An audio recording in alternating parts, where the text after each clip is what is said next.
friends and students to this first session on theorizing ethics, environment, and social justice. الأخلاق والبيئة والعدالة الاجتماعية المفاهيم. It's my pleasure to moderate this session, and I hope we will set the example for the following sessions, especially concerning the timing and sticking to the time.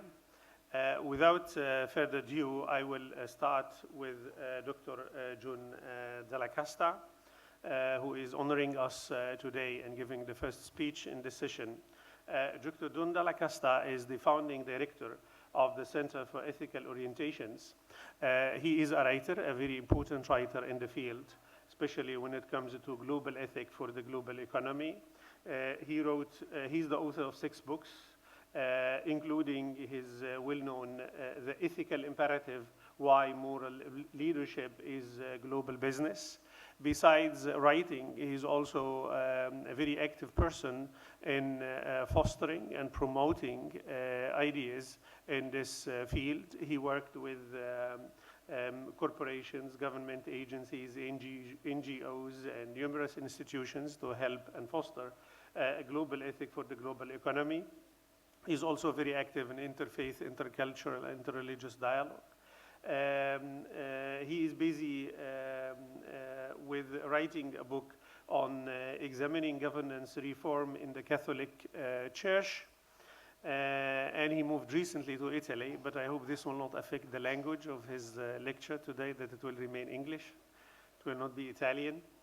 So please join me welcoming Dr. Dalla Costa for his speech on working together, growing moral bandwidth for a global ethics. The floor is yours. You have half an hour. Thank you. Thank you. Thank you. Good morning, everyone. It feels a great blessing to be here among you. When Imad and I met at the Vatican several months ago and he began to talk about some of these issues, we realized that we had much more work to do, and I'm very grateful for the opportunity of being here and continuing this conversation. During my theology studies, I was taught by a post-colonial scholar that it was really important to declare one's stance. Where is my perspective coming from? And I'm here today as a Christian, a Catholic, a Canadian, and someone who's been involved with leaders struggling with ethics issues for the last 30 years. So I'm here as a man of faith, trying to apply these principles to a very, very complicated global reality, as we heard from our opening comments, where there are deep environmental issues that have deep social justice issues, and that in fact threaten the extinction of our species. So we have this incredible power, and we are still trying to catch up the moral wisdom to temper that particular power. We know that we do not have one crisis today, that our crises are in fact interconnected, enmeshed, that there is an economic ideology, there are political differences, there are cultural hostilities, on top of which we now have this surging ecological problem, which are all interconnected.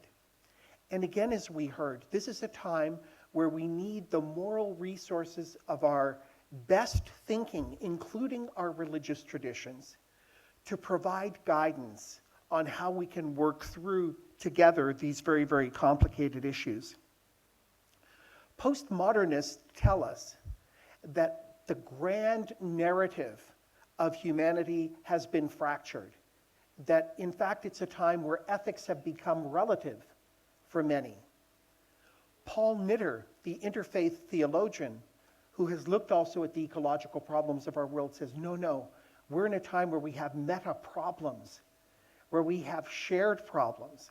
And those problems require meta cooperation, meta imagination and creativity on our part, in order that we can create the common ethical platform as human beings to take care of our destiny going forward.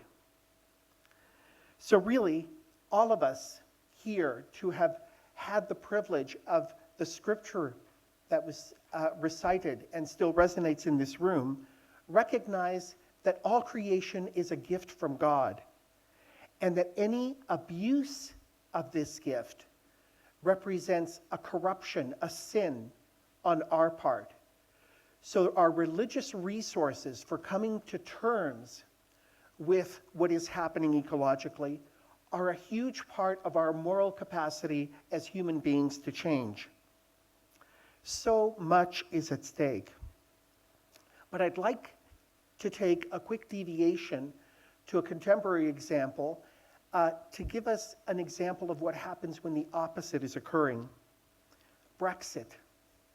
Most of us are watching what's going on in the United Kingdom and trying to figure out what really is behind it all. But I see Brexit as a global ethics outlier for 3 reasons.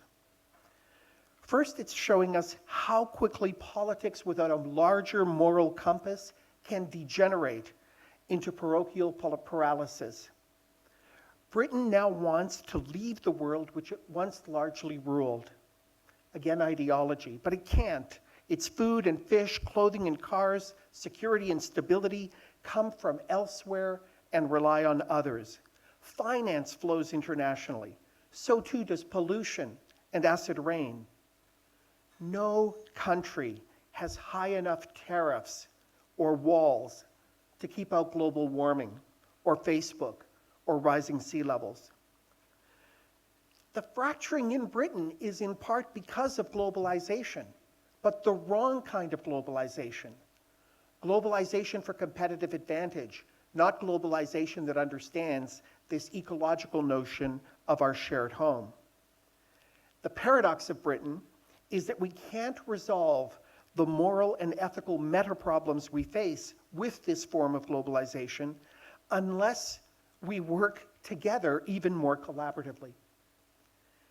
The second outlier I would propose from Brexit is that the populism that is behind the very divisive politics in the UK really hinges on not the differences and disagreements that people have, but the basic fear that people are experiencing as the world unfolds in ways that they can't control or predict.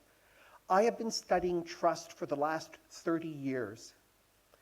And my biggest lesson is that trust is fueled by hope, whereas suspicion is fueled by fear. So to understand what's going on in populist situations like Brexit, we need to get to the root of people's fears. We need to understand why they feel disconnected, and therefore then how we can together create hope with one another. Obviously, what we've seen with Brexit is that a lot of the promises around globalization have been broken. There has been prosperity, but for a few. Inequality, injustice, unemployment, disenfranchisement, for the many, has been growing. What we see with fear is that it fuels antipathy of the other. It actually is the opposite of a global ethic.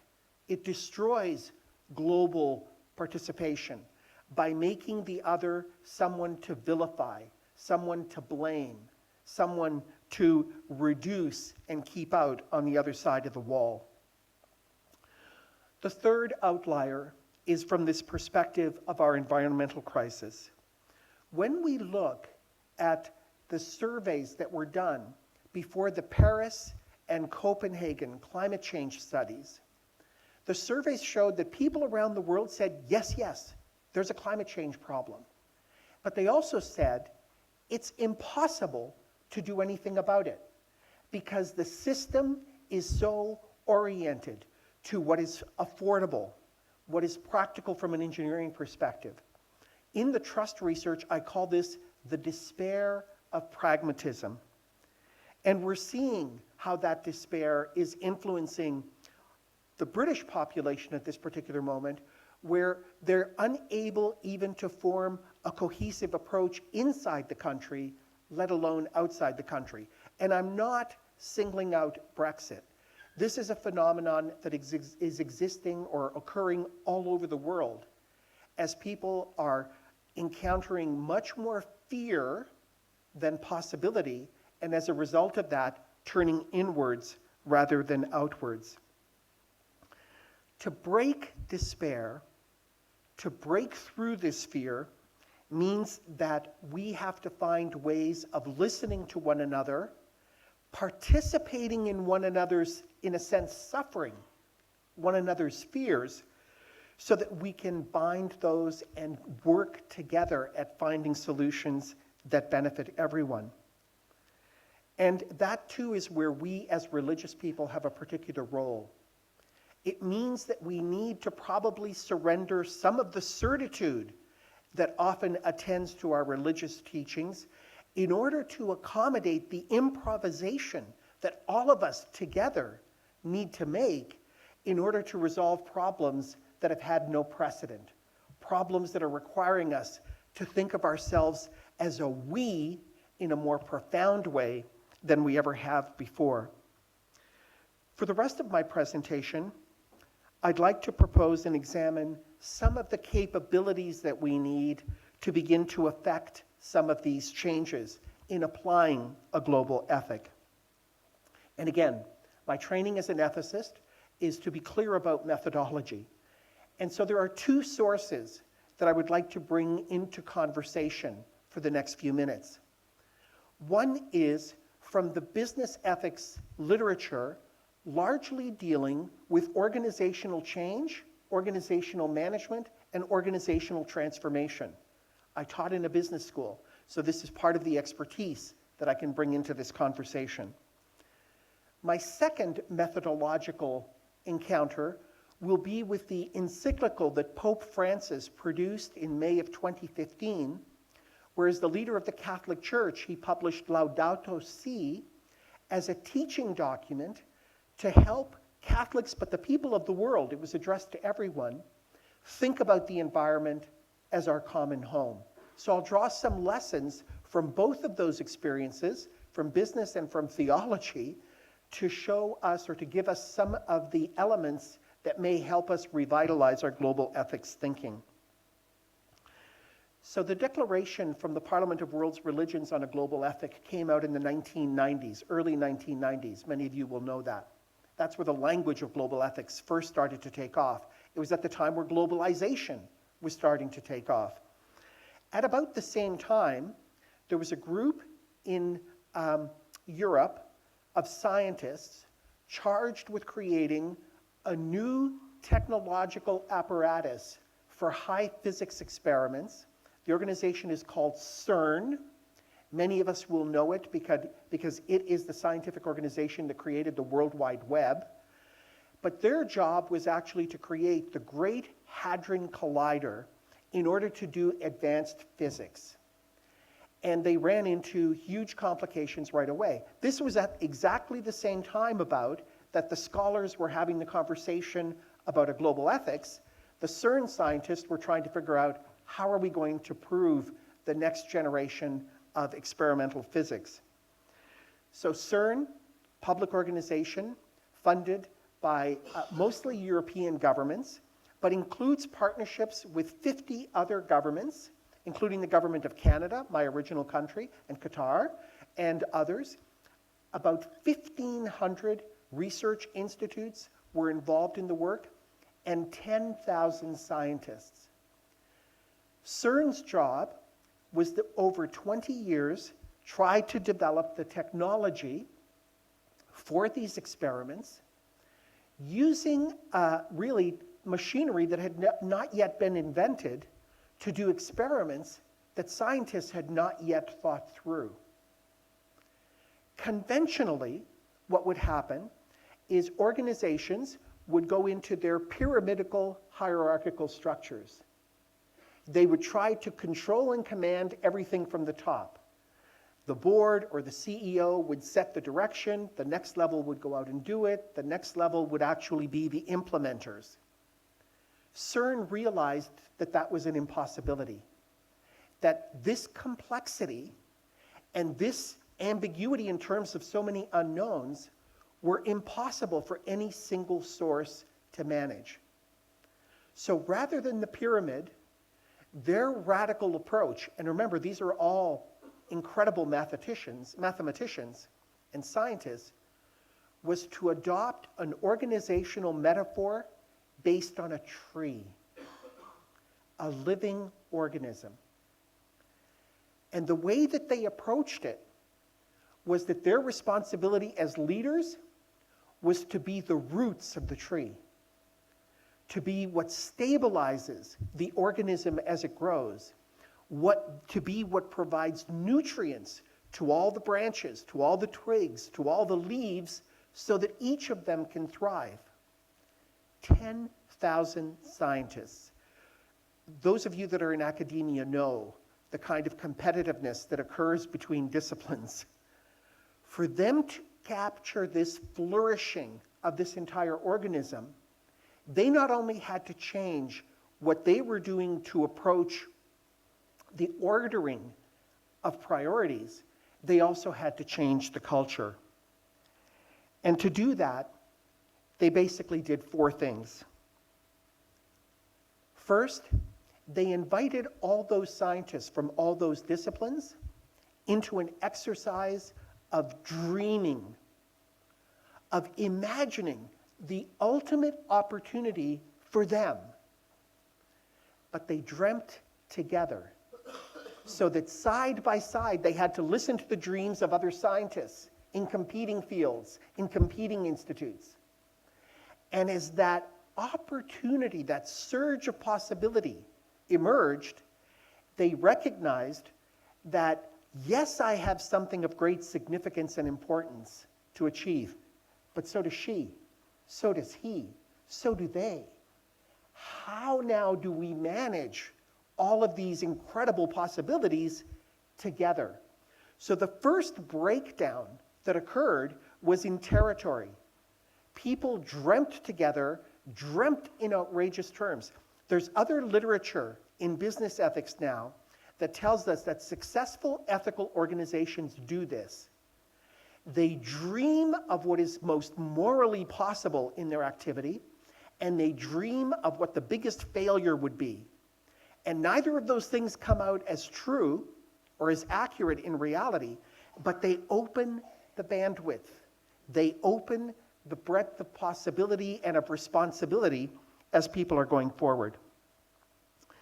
Secondly, what they found was that because they dreamt together and began to collaborate together, I can't do everything I want, but if I help you and you help me, they began the interchange of dialogue.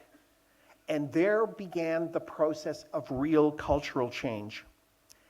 The dialogue was not because they understood each other, but because they became accountable to one another. The scholars call this horizontal accountability. I don't have the responsibility to my superior or to the next level on the hierarchy. My responsibility is to my partner here or to the scientist down the hall, because if I succeed, they succeed. If I am too selfish, they fail at what they're doing.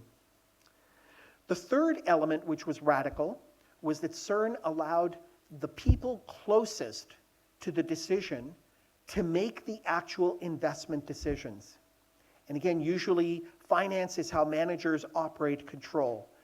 In Catholic social teaching, this is the principle of subsidiarity, putting at the hands closest to the people who are in the field or on the ground the capability of changing things. And so this too, I think, challenges us. For CERN, what happened was that the trust, the moral authority, didn't come from the top. It came from what they achieved together. And the fourth element that I'd want to draw attention to is that they understood that these people who were trained as experts needed to change out of their expertise. Not to deny the wonderful ingenuity of what they were doing, but to create the capacities as a human being to connect with others. And the scholars in the studies on this call this engendering care for self. They don't mean selfish care. They mean the ability that if I'm taking care of myself, I am in relationship with others. I can only succeed and flourish when that carefulness is a collective. So some quick lessons. Credibility and cohesion come through dialogue and participation. For us, it means that a global ethic is not a road. It's a road, not a roadblock.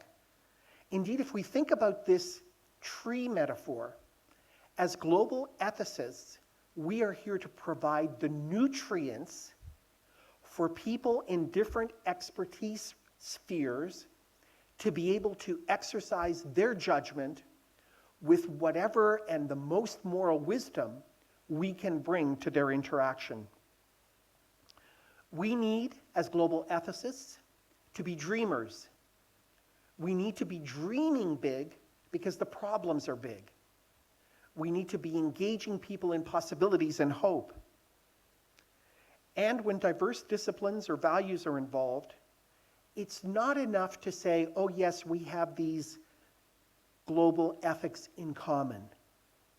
What we need to be thinking about in our transformation as ethicists is how does this respect for what we share permeate at the center what we contribute from an ethics conversation going forward.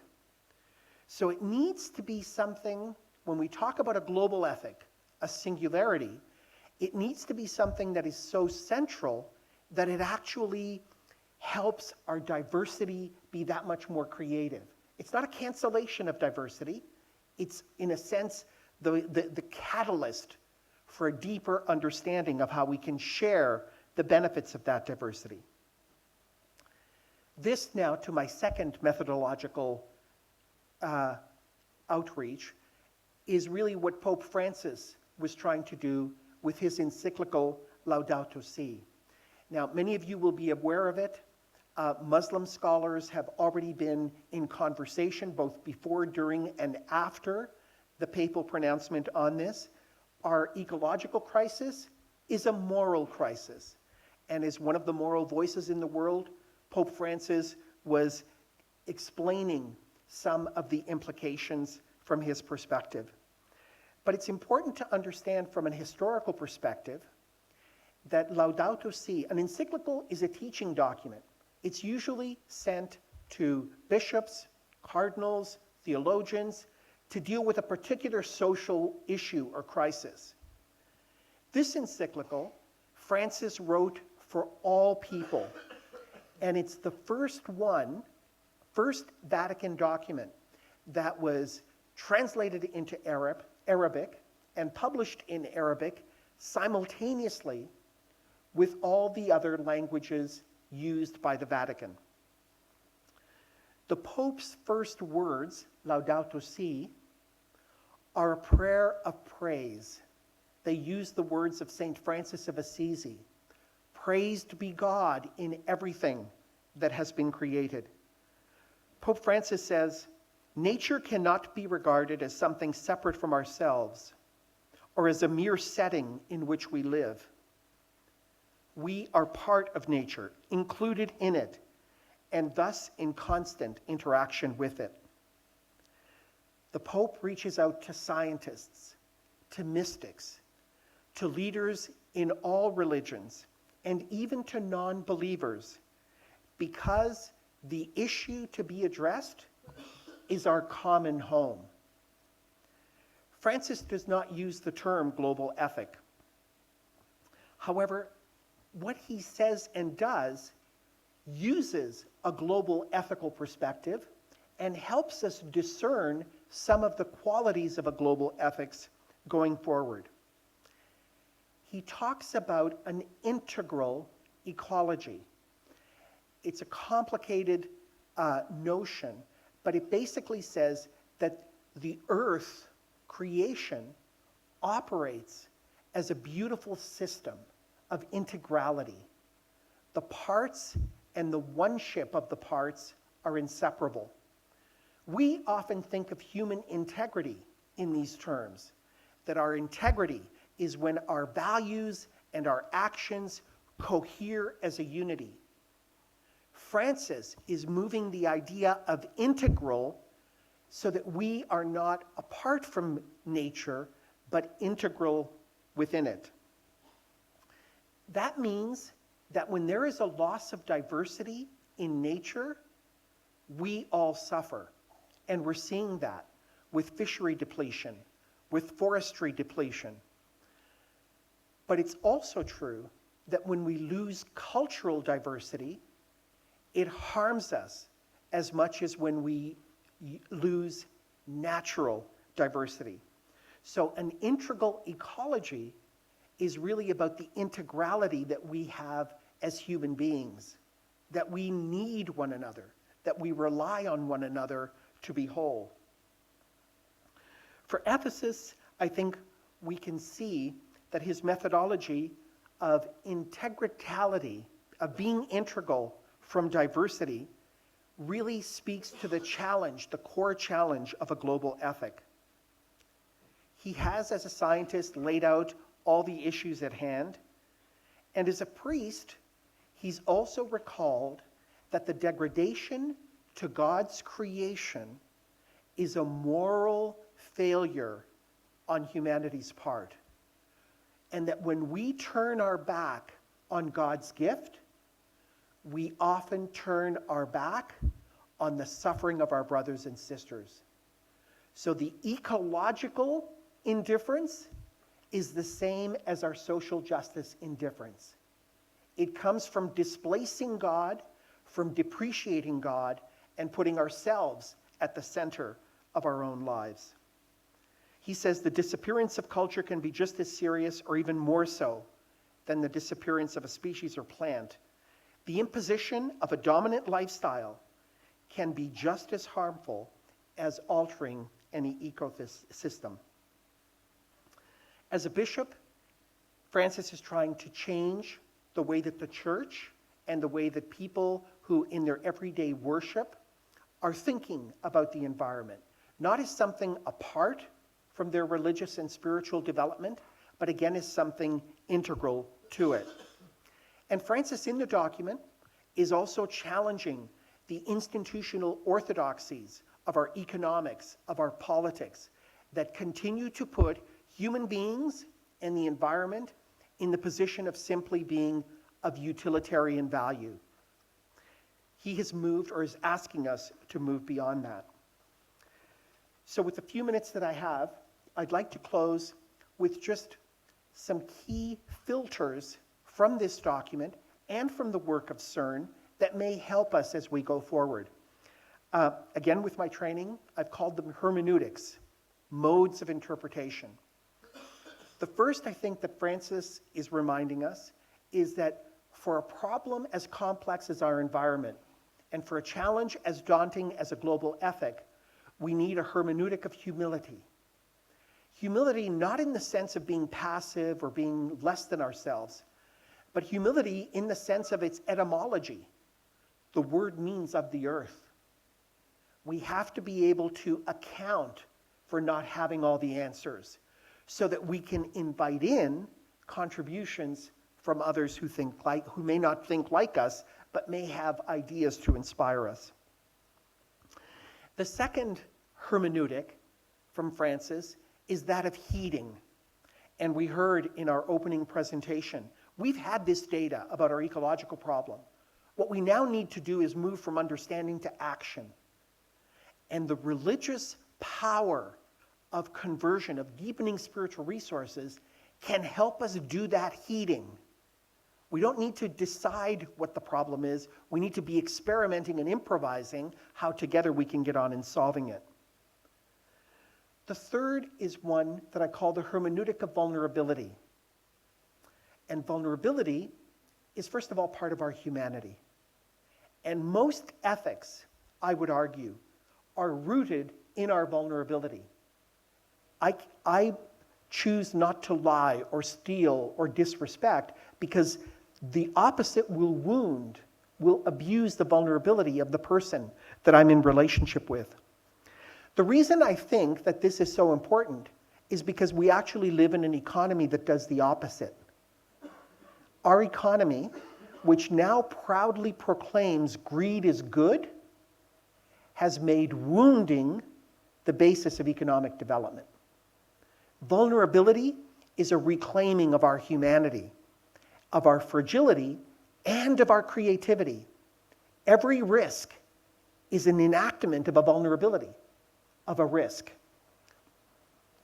And lastly, which again I know from the Muslim scholarship I've read around eco-theology, will resonate. It's the hermeneutic of harmony. That if we are in imbalance, we know that we are not fulfilling our religious duties and our religious opportunities. And the world is showing us that imbalance in its injustice and in its eco-problems. So coming to a place of harmony in a diverse world means that we have to be able to attend to one another in that respectful way where we learn what we cannot learn on our own and together create solutions that would be beyond any one of us on our own to implement. And again, to close, Francis's encyclical, although he is dealing with very, very difficult problems, ends with that spirit of hope and joy that again was referred to in our opening talks. This is a moment of great opportunity. This is a moment of great transformation if we allow ourselves, as in the example of CERN, to dream from an outrageously positive, hopeful, and inclusive perspective. So I thank you very much for the attentiveness that you have granted me and for the opportunity to begin this conversation today. Thank you. Thank you so much, Dr. Dalla Costa.